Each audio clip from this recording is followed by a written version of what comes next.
Bismillahirrahmanirrahim. Assalamualaikum warahmatullahi wabarakatuh. Hamdan wa syukran lillah, salatan wa salaman ala rasulillah. Kaum muslimin wal muslimat, sahabat dimanapun berada yang mendengarkan suara ini, yang semoga dirahmati oleh Allah Subhanahu wa ta'ala. Pada kesempatan kali ini kita melanjutkan tentang kajian tentang kitab Tauhid. Pada bab yang kedua, takut dari kesyirikan atau khawatir terjerumus ke dalam kesyirikan. Allah Subhanahu wa taala berfirman dalam surah An-Nisa ayat 116. A'udzubillahi minasyaitonir rajim. Innallaha, sesungguhnya Allah la yaghfiru, tidak akan mengampuni ayyusyraka bihi, dosa yang berbuat syirik.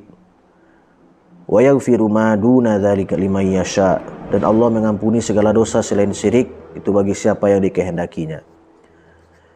Dalam surat dan juga doa Nabi Ibrahim alaihi salam dalam surat Ibrahim ayat 35, wa idz qala Ibrahimu rabbi ij'al hadzal baladan amina wajnubni wa bani an na'budal asnam.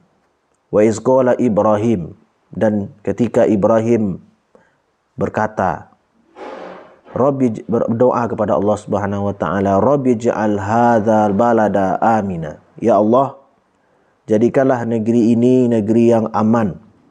Wajnubni wa baniya na'budal asnam, dan jauhkanlah aku beserta anak keturunanku daripada menyembah berhala. Allahu Akbar. Apa hubungan bab ini dengan kitab Tauhid? Para penulis di sini menyebutkan bahwasanya keutamaan dan cara membangkitkan sudah seharusnya yang menyebutkan tentang khawatirkan dari lawan Tauhid, yaitu kesyirikan, sehingga orang beriman bisa waspada agar tidak terjerumus ke dalamnya. Sekarang kita bahas sedikit tentang kalimat perkataan. Di sini ada kata al-khauf, ya, takut, artinya menduga terjadinya sesuatu yang tidak disenangi. Takut adalah lawan daripada aman. Kemudian asyirik, kesyirikan. Kesyirikan disebutkan di sini adalah memalingkan suatu ibadah kepada selain Allah. Jadi syirik adalah memalingkan suatu ibadah kepada selain Allah Subhanahu wa taala. Kemudian la yaghfiru ayyusyraka bihi, Allah tidak akan mengampuni dosa syirik. Apa artinya? Allah tidak mengampuni seseorang hamba yang menemuinya pada hari kiamat sedangkan dia melakukan peribadatan kepada selain dia. Ini maksud daripada ayyusyraka bihi. Dan tidak akan mengampuni, la yaghfiru ayyusyraka bihi, tidak mengampuni dosa selain syirik. Wa yaghfiru ma duna dzalika liman yasha, dan dia mengampuni segala dosa selain daripada syirik. Artinya Allah mengampuni dosa-dosa lain selain daripada dosa kesyirikan. Liman yasha, bagi siapa yang dikehendaki. Maksudnya di sini adalah bagi siapa saja yang dia kehendaki di antara hamba-hambanya sesuai dengan karunia dan hikmahnya Allah Subhanahu wa taala. Kemudian di sini ada kata al-khalil, kekasih, orang yang mencapai tingkat tertinggi dalam hal cinta. Jadi Khalil artinya kekasih Allah, ini di atas daripada mahabbah, artinya Habibullah. Di atas ini lagi ada Khalil. Yang dimaksud di sini Khalilullah adalah Nabi Ibrahim alaihissalam.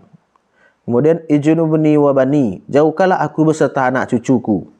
Artinya jadikanlah aku dan mereka pada posisi yang jauh dari hal-hal yang tersebut, menyembah berhala. Lihat, luar biasa doa Nabi Ibrahim alaihissalam sampai hari ini kota Mekah dan Madinah Allah jaga daripada menyembah berhala.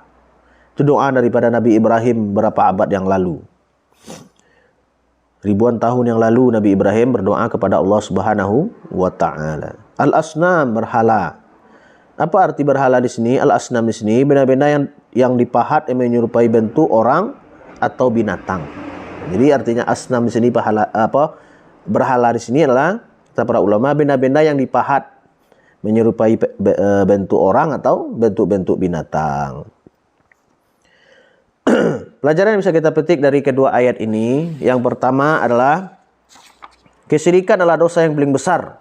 Karena Allah mengabarkan bahwa dia tidak akan mengampuni dosa kesyirikan jika dia tidak bertobat daripada dosa tersebut. Yang kedua, dosa-dosa selain kesyirikan, meskipun pelakunya belum bertaubat, maka ia akan dimasuk ke dalam kehendak Allah.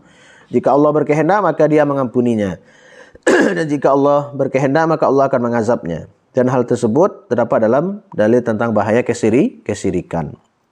Yang ketika takut dari terjerumus ke dalam kesyirikan sebagaimana Nabi Ibrahim, yaitu imamnya orang-orang yang hanif, orang-orang yang lurus dalam beragama dan yang menghancurkan patung-patung dengan tangannya sendiri, khawatir dia sendiri terjerumus ke dalam kesyirikan. Lalu bagaimana orang selevel berada di bawahnya? Dipertanyakan kepada kita. Nabi Ibrahim adalah salah kekasih Allah Subhanahu wa taala, beliau khawatir terhadap menyembah-nyembah patung. Apalagi kita dengan level-level yang di bawah beliau. Yang keempat, disyariatkan berdoa untuk menolak bencana atau bahaya manusia sangat membutuhkan Rabb-nya. Yang kelima, disyariatkan untuk berdoa untuk diri sendiri dan keturunannya. Jadi juga ada salah satu di hikmahnya, kita disyariatkan untuk kita berdoa dan juga anak keturunan kita. Sebagaimana doa Nabi Ibrahim, ya Allah, jauhkanlah aku dan anak keturunanku dari menyembah berhala. Yang keenam, kedua ayat ini membantah orang-orang yang bodoh yang berkata kesyirikan tidak akan terjadi di tengah-tengah umat ini, sehingga mereka merasa aman dari kesyirikan dan akhirnya mereka pun terjumus ke dalamnya. Sebagaimana dalam hadis Nabi SAW, akhwafu ma akhafu alaikumus syirku asghar fasu'ila anhu qala ar-riya. Yang paling aku khawatirkan di atas di antara kalian adalah syirik kecil. Beliau bertanya, beliau ditanya tentang hal tersebut, beliau menjawab itu riya. Sahabat dimanapun berada yang semoga dirahmati oleh Allah Subhanahu Wa Taala, inilah pelajaran yang bisa kita ambil daripada bab yang kedua, takut daripada kesyirikan. Maka daripada itu kita harus yakin maksudnya hanya beribadah kepada Allah Subhanahu Wa Taala dan jangan menjadikan selain Allah sebagai sembahan. Termasuk juga jabatan atau harta dunia. Kalau kita sibuk dengan itu berarti kita menjadikan semua itu adalah sebagai ilah atau sebagai Tuhan. Demikian saja, mudah-mudahan bermanfaat. Subhanakallahumma wa bihamdika, asyhadu an la ilaha illa anta, astaghfiruka wa atubu ilaik. Assalamualaikum warahmatullahi wabarakatuh.